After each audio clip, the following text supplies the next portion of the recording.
If your trimmer does not start, you can try the following. However, always try to start it in the usual way, twice, before you start to use the tips shown in this film. If your trimmer does not start, first check the fuel. If your trimmer has been stored for a long period, you should make sure you have fresh fuel. This only applies if it has been fueled with pump petrol. The fuel must be a mixture of a good quality two-stroke oil.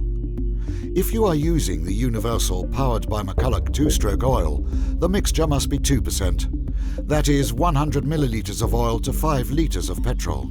If you are using any other two-stroke oil, read the producer's instructions carefully. If your trimmer has been stored filled with alkylite fuel, you do not need to change this. Check that the machine is in the on position. Follow the starting instructions. Press the primer bulb of the fuel pump until it fills with fuel, and then press it another 3 times. Make sure that you fully press the bulb down. If the rubber bulb does not fill with fuel and the machine has enough fuel in the tank, contact your servicing dealer. Set the machine in the choke position and pull the rope until the engine fires. Stop pulling the starter rope if the motor doesn't fire after 10 attempts. Switch off the choke. If the engine does not fire, it may have become flooded. 1. In this case, pull the starter again some 20 times without any choke, as this will increase the airflow and the engine will dry quicker.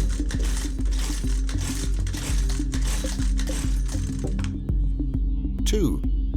If your machine still does not start, then apply full throttle when pulling the starter handle.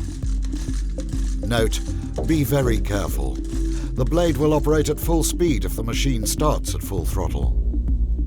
Engines using oxypower cannot be started on full throttle. You must therefore pull the starter some 20 times with an open throttle, then release the throttle, and then pull the starter once again to start. 3. If the machine still does not start, unscrew and check the spark plug. Wipe the plug using a dry and clean cloth. Wait for some time to allow the fuel in the cylinder to evaporate. Make sure that you do this outdoors or in a room with good ventilation. Then replace and tighten the plug and start your machine following the previous starting instructions.